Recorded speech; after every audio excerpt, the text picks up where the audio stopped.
what does all this mean? Now, I don't normally have Dr. Pieczenik on, maybe once a month, really smart guy, but things are so hot and heavy. I had him on last week. So I thought we'd have him pop back in because we ran out of time to talk about de-evolution. Now, people think of that as like going back to horse and buggies. No, it means taking the power back from the central government, back to locales, back to the people. We've seen this with Brexit. We see this with the situation with the Catalonians there in Spain.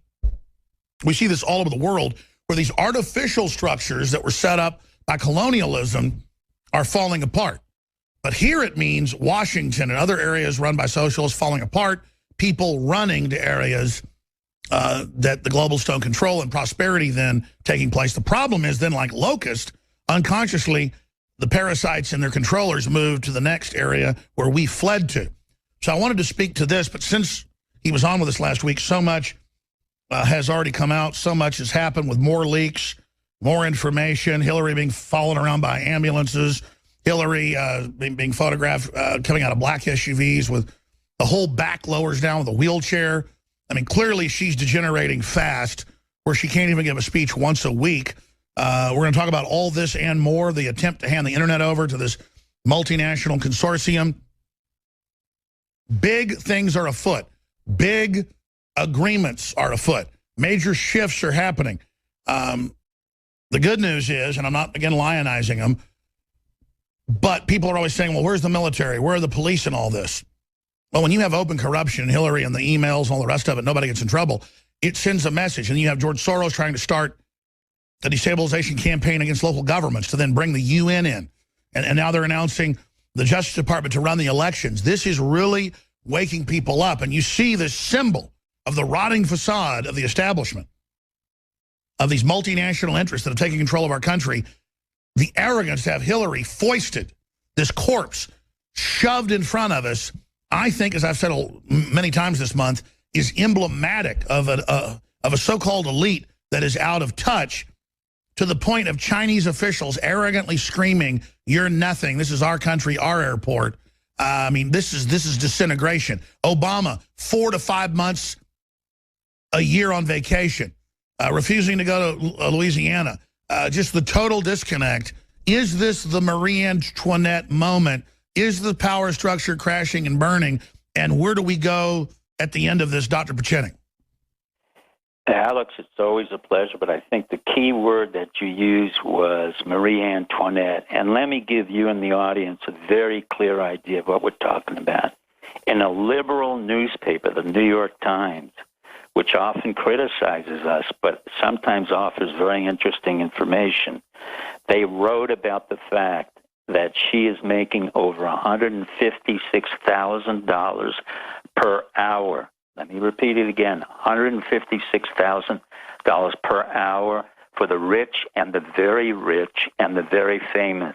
She's sequestered away in Martha's Vineyards, in the Hamptons and Beverly Hills, will not talk to anybody, and make sure that if you take a picture with her and you're a child, that costs $2,000. If you bring your family along with you and you want a group picture with Hillary, that's $10,000. But literally, she makes $156,000 per hour taking pictures with her, not doing anything, not creating anything, not implementing a program, or even being able to articulate a policy. So what we have here is literally the beginning of the end of the Marie Antoinette school of government. She is finished.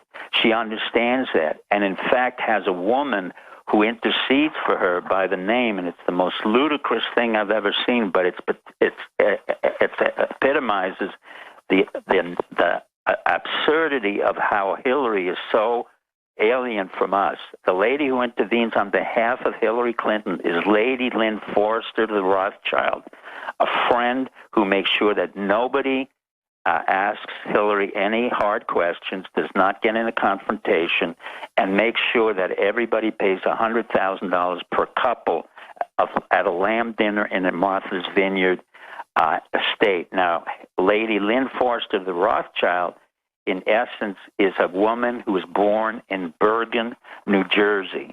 It has no credentials whatsoever. She's a wannabe. She's married to a Rothschild.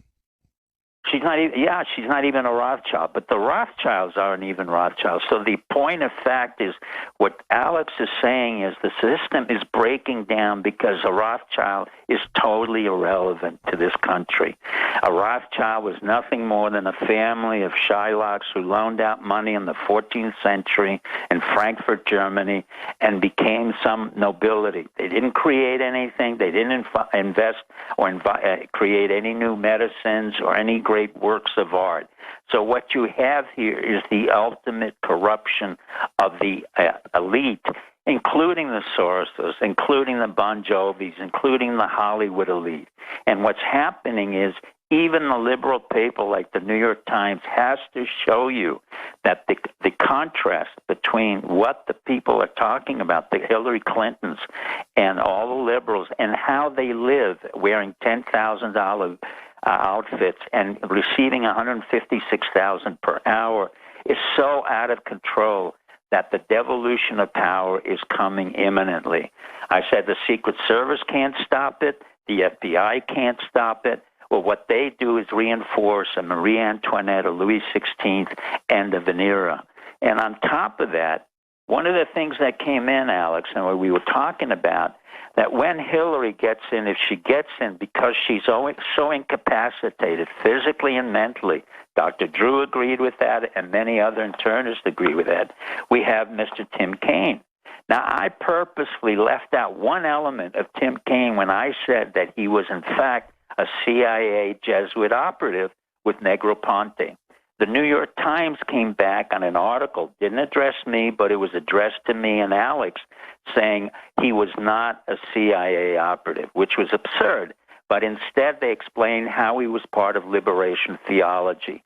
Now, to show you... That's code word for Ford Foundation. Well, it's even worse than that. The liberation theology, and they didn't realize that, neither did Tim Kaine, is about communism. It's about the Jesuits who practiced equal subsidies for all the peasants and everyone else, were considered anti-American, pro-communist, pro-socialist. And in fact, Pope Francis, who had had 2 of his Jesuits killed, 4 nuns assassinated, supported this gentleman, Tim Kaine. So what we have is not only the church falling apart, the Rothschilds falling apart, the Hillary Clintons falling apart, the entire establishment, the Secret Service not really able to do what they're supposed to, the FBI totally emasculated. And we have, therefore, the devolution of power. And you have Hillary. Have you seen the photos of the press when she did this one press conference that wasn't a press conference, the first in over 170 days, with about a dozen women and 2 men looking at her like she is Jesus coming down from heaven at Mount Olives? I mean, when you look at the way and the videos of how they fawn after her, it is such a sick joke. I mean, what is going on here? Well, what's going on is the fact, you know, Alex, we've seen this before with the Bush administration and Bill Clinton and the Obama administration. What happens is the minute they became presidents, they immediately isolate themselves off. And I've got to go back again to the Secret Service. The Secret Service has not served America. They have served a president of the United States and creates, by their definition of their jobs, this isolated notion of a precious individual who can't be assassinated. Now, I'm not advocating assassination. I'm just simply stating the fact that no person... No, I get it. I mean, they're totally like Chinese princesses with their feet bound in an ivory tower in La La Land, disconnected. But at the same time, they're working on our dollar. It's our tax dollars that pay... So they're not servants, they become emperors. So let me ask you this question. Yes, sir. Looking at this, how far can it go? Because my historical gut, and by that I mean my gut, my common sense, but also history shows, when you get a type of rotten elite like this that are delusional, other countries that are corrupt and out of control and have their own problems still wouldn't put up with stuff like this. There's an incredible disdain, disrespect, and then we look at how other countries are treating, not so much our military or our people, but treating Obama, making him get off the back of the plane, getting in their face this yesterday, not having a red carpet. What does that signify by the Chinese? Well, it's a little bit worse than that, my friend. If anybody recalls, the president of the Philippines, Duterte, just called Obama the son of a whore. He said his mother is a whore, which is actually true. Well, irrespective of the well, it just shows how informed he is. His mother was in pornography with the communist publisher. I mean, it's amazing, but go ahead. No, but what the point is, I could not imagine that the president of the Philippines would ever mention that or say anything to Putin, to president of China. So what has happened is we've created this isolated, weak individual, which will continue with Hillary, who cannot stand up for anything, cannot assert the position of America, and really does not represent the United States. I agree. Let's go back, though. I mean, Philippines, a big ally of the U.S. They know that China's being allowed to walk around in there. Our military doesn't like it. I mean, why would he make that provocation?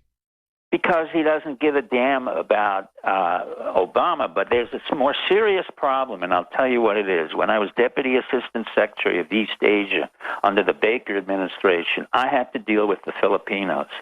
And I noticed that when I came into their prime minister in their offices, they would sit there in a very arrogant way and kind of treat me in a very patronizing way, although I was technically over their country. But what I knew and they did not know is that I had their visa applications because every one of the leaders of the Philippines, including Marcos Aquino, had American citizenship or American visas. So when this individual started to shoot his mouth off about our presence in the Philippines, I cut him off immediately and I said, you know what, your visa's up. And I will explain something to you very quickly. You shut your mouth. You say what we're going to tell. You're going to nod your head when I tell you what we're going to do. We will give you $500 million. That was my instructions. And we're leaving your base in the Subic Bay. And we're going to Singapore. Do you understand that? And if you don't, I'm going to withdraw your visa. That was it. And handling him that way, he shut his mouth. He kept quiet. Sure, so it's just classic male bravado, and Trump understands that. You look at somebody like Obama who bows and kisses everybody's ass. Doesn't he get that's the exact wrong message? No, because once again, Alex, one of the things we haven't talked about is when you're a weak individual, what do you pick as your coterie of advisors? There's all sycophants. Hillary has one of the worst group of advisors I've ever seen. The continuity of the Sandy Bergers, the Susan Rices, they come out of think tanks. They're totally inept in what they do. So they're little office weasels that just sit around. More than a speechwriter. So they just sit around all day at lunch telling each other how smart they are. Well, it's not only that. It's a problem for us because we have to be able, the American public has to be able to vet out all of these people, including for Trump. I have to tell you exactly what I said last time about Manafort. Christie has to leave the Trump campaign. No, you said months before Manafort's problem is going to be Russian. You were right. Now you're saying get rid of Chris Christie. I don't need to be a rocket scientist to know that. I mean, Chris Christie obviously is going to deal 360. He's going to work with. I mean, you're literally infiltrating yourself, bringing that giant chipmunk into your operation. What I'm saying also is, and I'm warning the Trump and the Hillary campaign on your show, that they should not be getting advice from neocons like Steve Hadley and Zalmay Khalilzad, because the people on this show and the millions of Americans who fought against the Bush and Clinton administration are watching again, seeing Steve Hadley, Wolfowitz, Zalmay Khalilzad, all the neocons who created 9/11 and created the war in Iraq being questioned and being offered positions in the government. If that occurs, I will say it categorically. The Secret Service, the FBI, and many other institutions will have very serious problems if the Bush people come back in any shape or form, either under Hillary or under Trump. Sure, so under the soft coup being orchestrated by patriots in the country, just their information war, the Bush and the Clintons are out. We're going to have fair policies for the U.S. We're not breaking the United States for globalism as some sacrificial lamb to impress the Chinese or anybody else. So let's talk about how we make sure that happens. Well, one of the ways it happens is we at the local level, for example, in Florida, we support a man called Ted Yoho, a veterinarian, came out of what's called the Tea Party here. But it's now, this is a microcosm example. Explain how we accelerate the patriot liberty takeover of the states? The way we do that is to make sure we pinpoint our local candidates who support, one, our national security at the national level and at the local level.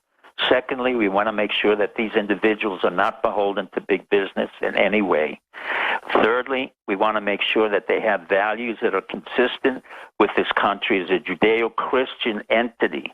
And fifthly, they're people who will respond to you when you write to them or tweet to them. I give you an example of Ted Yoho, who's a local veterinarian, decided to run for Congress, had never been in politics, came and met with us, a whole group of liberals, right. And you're saying so you can organize them, you can inform them, and you can use them to organize even more by getting involved in promising campaigns. Twitter at StevePieczenik.com. We should point out that Dr. Pieczenik is working around the clock to try to save this country. If you are running for local office and you're on the Tea Party Patriot system trying to restore the Republic and make this country free again and great again, Dr. Pieczenik is just now launching this, even though he's retired, because this is the final big battle for the Republic, folks. And you can find him at Twitter at StevePieczenik.com or Twitter at StevePieczenik or StevePieczenik.com. Go ahead. Thank you, Alex. Please continue talking about what de-evolution is, because you predicted it here like 5 years ago, and it's happening. Well, it's happening very quickly because our tax dollars can no longer afford the price of Obama going from the golf courses of Martha's Vineyard and right into China, where he really doesn't need to go to an ASEAN meeting. I've been in an ASEAN meeting. They're a waste of time, and it cost us $186,000 per hour for one of his planes, and you double that because he's got 2 to 3 planes going. Number two, you get involved at the state and local levels and commissioners. I mean, literally. And you go for the candidate. If the candidate doesn't have a party, or it's a Libertarian Party, or even a Democratic Party, you make sure that candidate responds to you, and you work for that candidate at the local level and organize your friends and neighbors to make sure that we have people who can respond. That's right. You just don't vote. You infiltrate the political process. Correct. This is a whole new revolution, Alex, and you're absolutely right. You've articulated in a way we've never had it before. Because of Twitter, because of the Internet, we're able to now sustain a dialogue with our local representatives, back them up, work with them for free if it's voluntary. If you have a few dollars, you give it to them. The national level now is not as relevant. And the reason for that is that we're devolving power to the state level. The governor's becoming more powerful. The county commissioner's becoming even more powerful. Your judges, your tax collectors. Because they're learning the feds don't have any power because they're not even federal anymore. They're globalist. And so just start disregarding. If we all start not responding, it'll be a bloodless revolution. Game over. You got it. Alex just hit it on the head. What relevance does the FBI really have to the local community? None. Zippo. Zero. They can't even indict someone on the federal level other than somebody on pornography, not on drugs, nothing on the Secret Service, nothing Department of Justice, nothing Department of Education. In other words, we just ignore them, whether it's financially with the IRS, and we start playing and lower our tax bases with them, and dedicate yourself to that because they need our money. We'll talk more about that, but let me throw this at you before we go to break. We'll come back and do one more segment. What about the fact that I've talked to the average FBI agent, and they're just dealing with bank robberies and kidnappings and are good people and more awake than the general public? When we say these agencies are bad, though, the individual men and women on average, I would say, they've got bad leaders and bad management. What happens to them? I mean, what are they supposed to do? Let me tell you what happens. I think you hit on something that's very important. When 9/11 occurred, a couple of the CIA operatives and others came up to me to literally apologize and excuse themselves. And the one question I had is, was your pension that important that you could allow people to be killed, and American people to be killed? And they looked at me with shame. And the problem is, Alex, and this is what we have to reconstitute the federal government. No more pensions for 20 years. No one. Neither the military. Let's talk about that. We talked about that Friday, but I mean, here's my deal. I'm not lionizing the FBI. I've been a big critic. It was the FBI that mainly exposed 9/11 actually when it happened. They were the ones Not really. A lot of them were involved. Well, no, I know they were, but I'm talking about also people talking about the flight schools and stuff. Well, I know you were there day one exposing it. You were with other groups, but we're going to talk about that when we come back with Dr. Steve Pieczenik. This is important information. Ladies and gentlemen, Dr. Steve Pieczenik's our guest. We're going back to him here in just one moment. Again, conservative icon Phyllis Schlafly died yesterday at 92, and she'd even written a column about Trump being like Reagan. Her last column she'd written the day she died. And we're going to air this week the interview we did with her about a month ago. Ted Cruz and folks tried to take over her operation, but with her daughter, but she handed it over to her son. Twitter users mocked Phyllis Schlafly's dying, celebrated her death. That's on Infowars.com. But her last article was Trump in Mexico recalls Reagan in Geneva.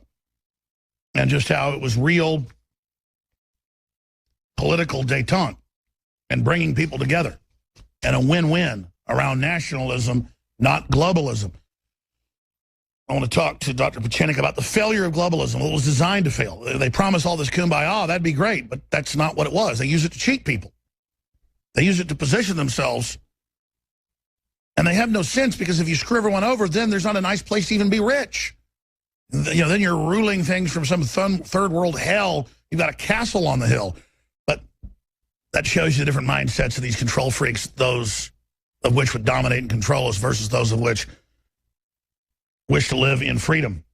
Before I go any further, we fund our operations self-funding. A lot of the media is going to this model now. We've done it because we can get the sponsors to fund the operation, but it takes too much time and too much energy that we could be focusing on information war. And instead, we can simply go out and get great products that we use, that we like, try to have the lowest prices out there. A lot of times we do, always competitive, and then let folks know that it's a win-win. You buy these products you need that are high quality, it funds our operation. We have the widest selection out there of non-GMO, open-pollinated heirloom seeds. A great gift, great to plant a garden, whatever. It funds the operation, a win-win. I'm all about self-replicating. I'm all about 360 wins. I'm all about what helps you, what helps us. We're running a special that we rarely run. 30 to 40% off all InfoWars storable food from the line InfoWars Select at InfoWarsStore.com. Very same food as My Patriot Supply. We sell it right next to it at the store. Drop ship from the very same factory in Utah. Huge discount right now. With all the inflation and all the garbage going on, with all the manipulation, it's good to have storable food. It's good to have firearms. It's good to have water filtration. 20% off water filtration systems. 20% off Alexa Pure air filters. 20% off the true good halogen. Nascent Iodine X2. And so much more.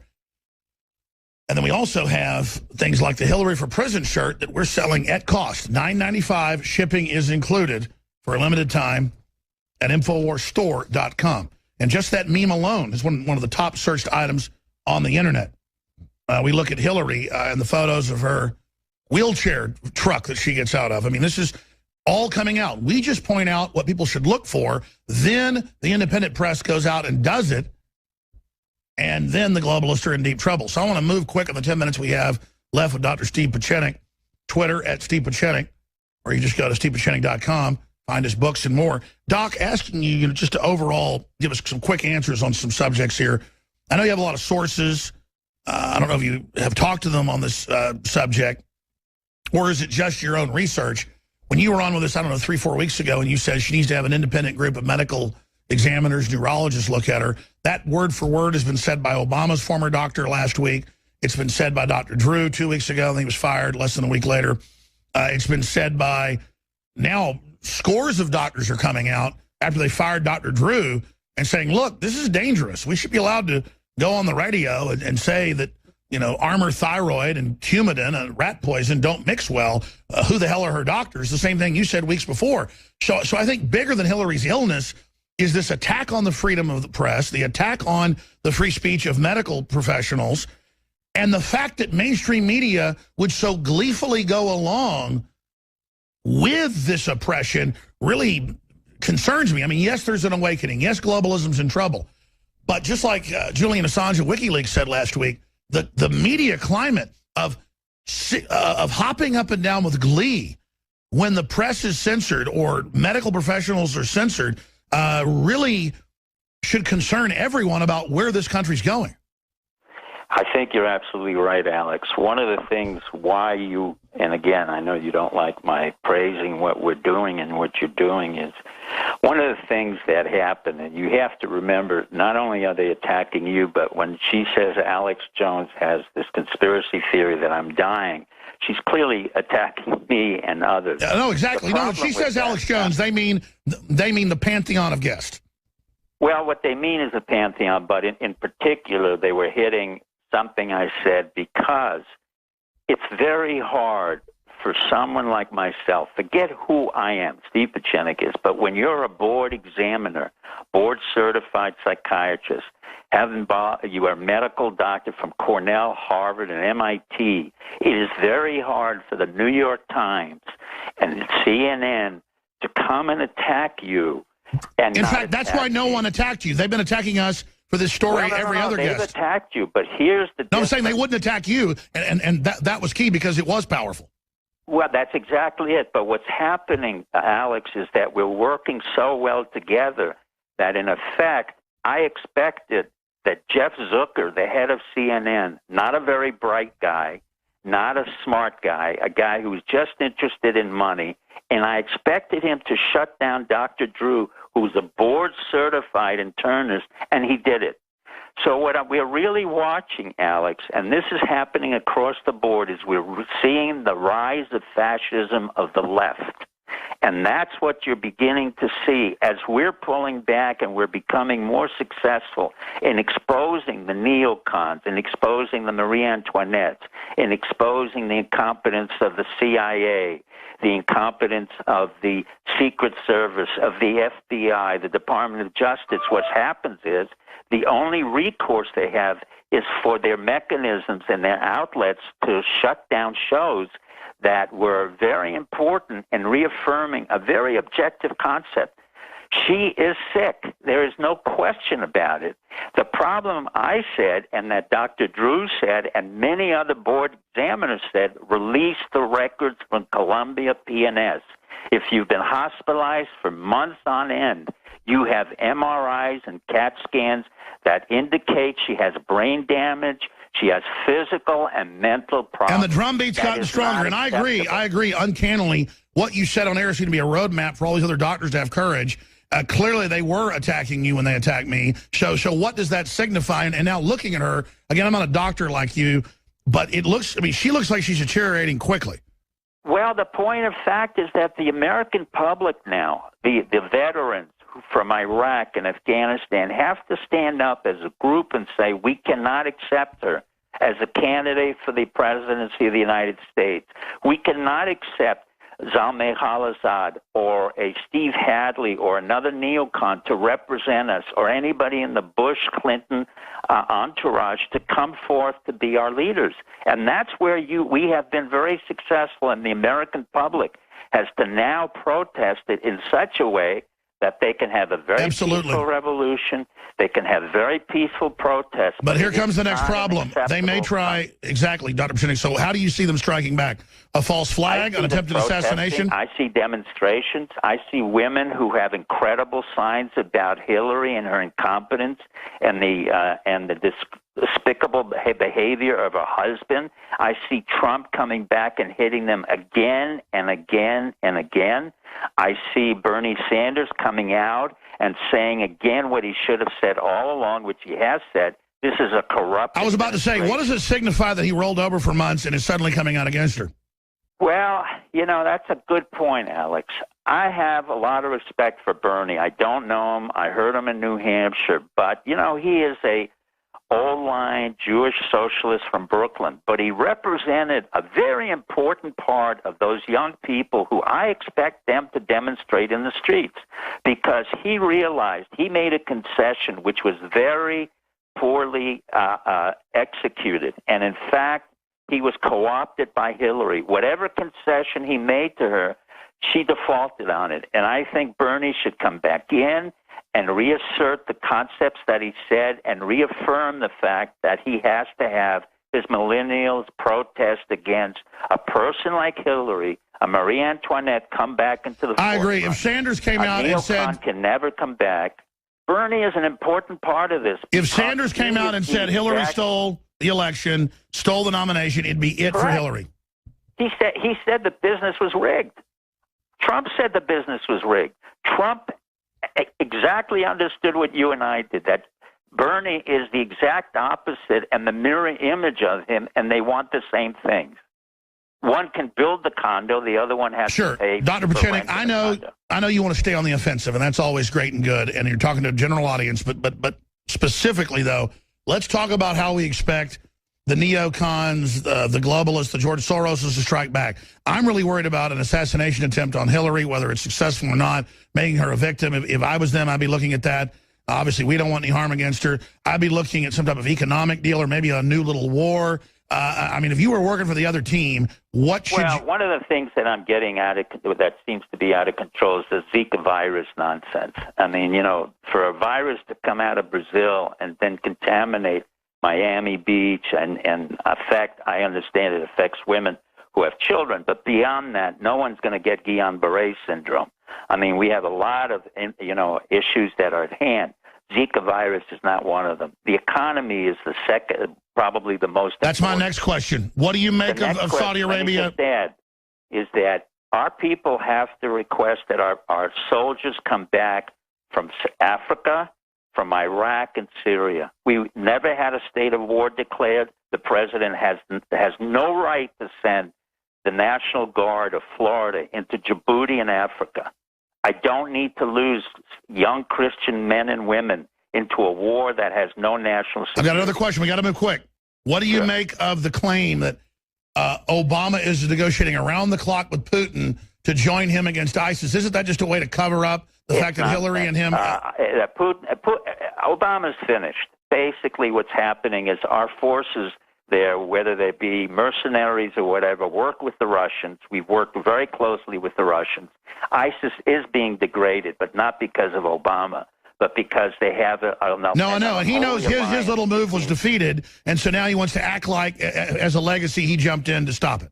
Yeah, but he has no legacy. There's absolutely no legacy for Obama. It's gone. It's just a black man who came in for 8 years and disappeared. He's the invisible black man. That's all he was. And there's no legacy. ISIS is gone. Absolutely. And again, clearly ISIS was a proxy army of some of the Gulf states, elements of NATO and others. Army of the CIA. What we need in the next administration is defunding of the CIA and a Michael Flynn to take over to make sure that we don't have civilians who go out of control for the past 4 years. Well, sure isn't the answer, because all the contacts the CIA has, just take it over? Well, the CIA is... what happened is, I'll be very frank, John Brennan, who was a disaster as the DDO in Saudi Arabia, came out and instead of taking human, that is, collecting intelligence and understanding the cultural and psychological dimensions, decided to co-opt what we call SOCOM, Special Operations Out of Command, and use them for drone warfare. In other words, we don't have any more intelligence. Which makes everybody hate you. See, what they don't get about HUMET is, it's not just you can have electronic intelligence. They think HUMET is just gathering intelligence. HUMET is winning hearts and minds. You remove that and run around bombing people. But that's the way you turn people against the country. That's exactly it. I mean, the essence of any war, the essence of any success is understanding the enemy or the people and their culture. We have not done very well. And that's been a serious problem. We have, but it seems like sabotage. They've got to know doing that would sabotage the U.S. I smell something bigger here. And I know you always say it's ineptitude, and I agree there's a lot of that. But at a certain point, they're undermining the U.S. They're destroying our institutions. They're destroying our power. It's clear this is sabotage.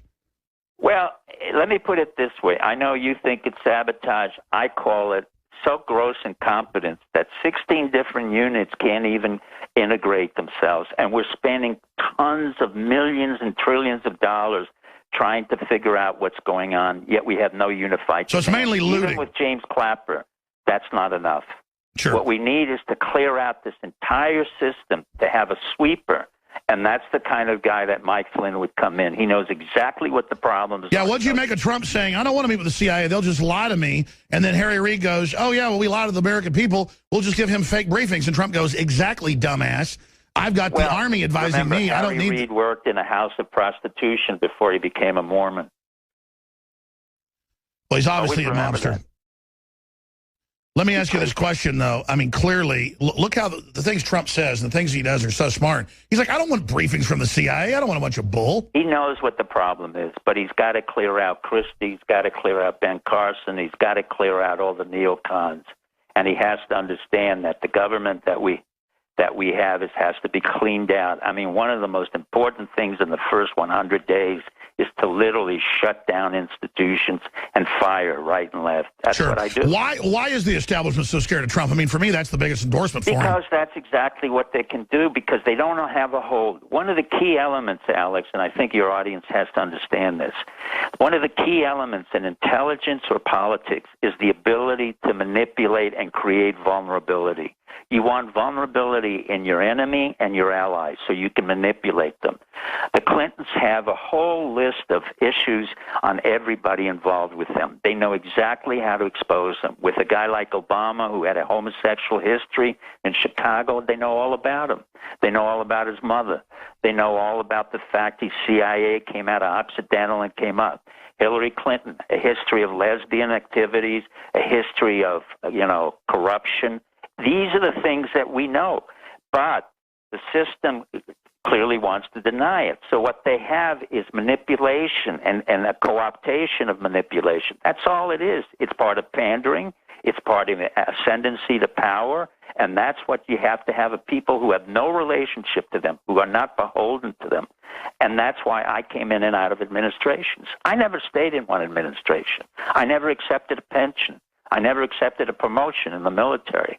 So there was nothing they could do for me. If they wanted me, it's because what I could bring to them. But the reality is I didn't need them. They needed me more.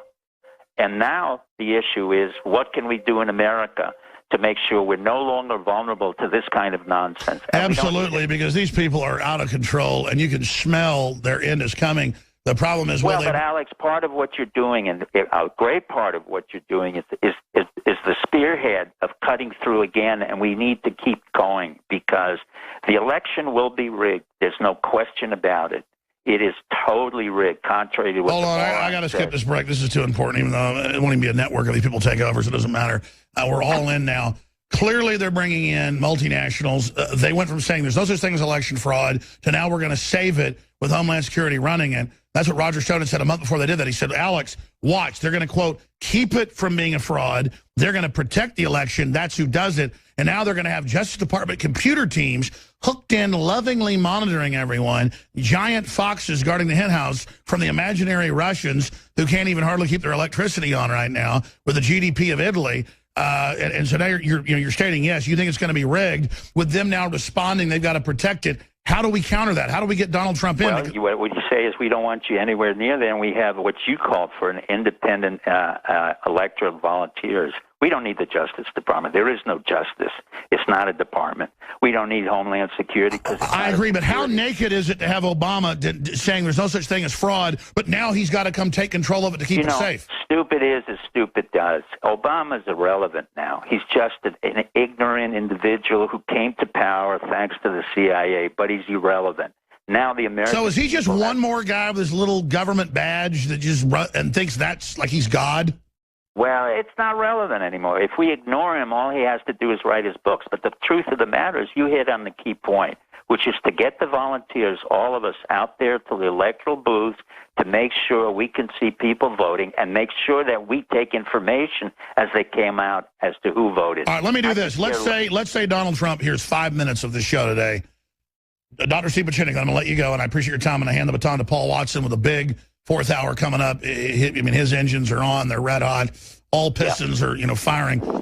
Steve Pieczenik, you're talking to Donald Trump, or you're talking to his crew, you're talking to his advisors right now. What would you say to Donald Trump? I would say get rid of Christie, get rid of Ben Carson, clear out your whole transition team. Let me see who's on it in terms of foreign policy. Avoid any neocons, Steve Hadley, Zalmay Khalilzad, anyone else. Now, when you go into the debate, you can call the shots. You can determine whether you want to walk off stage, whether you want to make it 5 minutes, 10 minutes. Do not let the reporters determine your outcome on your debates. The debate now is yours. You can do whatever you want with it. If it conflicts with the NFL, then refuse to come on board because it's not going to change anything. The second thing I would do is to hit Hillary on every issue that she is vulnerable. The 156,000 an hour, the fact that she hasn't accomplished anything, not anything as a senator, not one bill. She accomplished nothing. Libya, failed state, turned ISIS loose to kill hundreds of thousands in Syria. Not only that, you know what she did? Even in the Clinton Foundation, they contributed to the death of 10,000 innocent Haitian people who I love and I've worked with, because they brought in Nepalese UN peacekeepers, and the UN was guilty of this crime. Did you see the FBI? Did you see the International Criminal Court come after them? No. But Chelsea even said that this was a case of gross negligence of her mother and father, yet not one mention was made. 10,000 Haitians were killed because the Clintons went down there and couldn't organize an effective cleanup, and instead the Nepalese used the water system to defecate in there. And the Secretary General of the UN, who's South Korean, is not held accountable. The UN is not held accountable. And so now... Let's be clear. The UN comes, sets up a water treatment, and then craps in it. You got it. That was the... I didn't want to use that, but you used it. That's correct. So they've killed people. The other thing that was brought out, and Trump has to bring it out, it was Hillary who told Bill Clinton not to intercede in the genocide of Rwanda. That's right. Why do you think Bill Clinton is in Africa?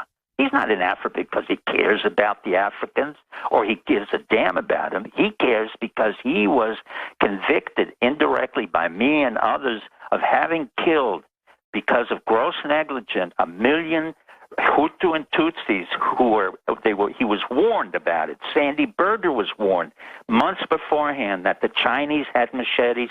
The French themselves had machine guns when they shot down the Tutsis. The French did this, and the French didn't take any responsibility, nor did the Belgians. But this was Hillary Clinton telling Bill, don't get involved. And instead, what did he do? He bombed Serbia.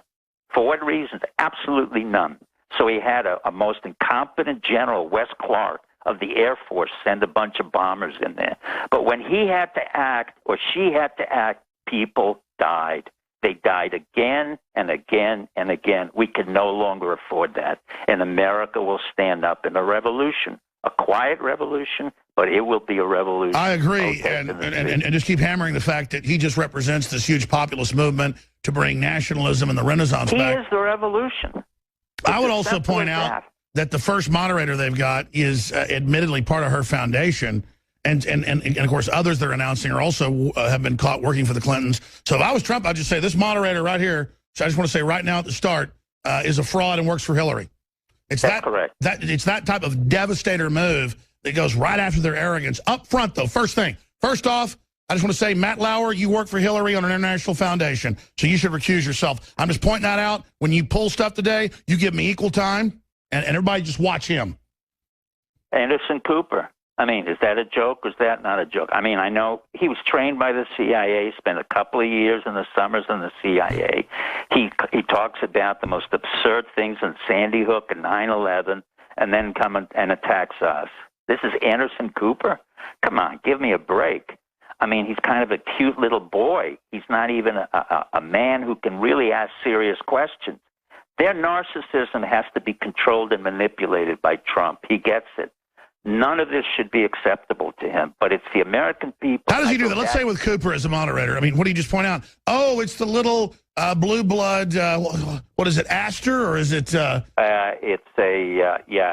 Astor, or is it, I forget which royal. No, it's I know. It's not the Astor, I always flip it. It's the Vanderbilt. I'm saying, the little Vanderbilt. Vanderbilt was nothing more than the Dutch demon. You know, they make up their own. Sure, so I mean, how would you just, in psychological warfare, go after the moderator? What would you say, like, oh, you work for Hillary's foundation. How impartial. Just want to point that out up front. Or like, what would you say to Cooper? Oh, Mr. Cooper, do you tell your audience you were in the CIA or that you're a big donor to the Clintons? That's correct. I mean, it's the kind of information and psyops you can deny, distort, or deflect. It's up to him to decide what he wants to do or have his But put him on the hot seat like saying, listen, don't tell me guns are causing the mass murder. It's these psychotropics that are your main sponsors, Pierce. That's correct. I mean, there isn't one there that is an open. I mean, what they did was to pick one of diversity, and it was their own people. So, you know, I'm just saying, regardless of who it is, these people are jokes, and they're wide open. Dr. Pieczenik, Twitter at StevePieczenik.com, Pieczenik. Steve Pieczenik. Did I say it right? Steve, Pieczenik. Doc, we'll talk to you again soon. Thank you. It's a pleasure, and thank you. Thank you. I tell you, it's epic time to be alive right now. Amazing things are happening. Paul Joseph Watson, hosting from London, England, is straight ahead in 70 seconds.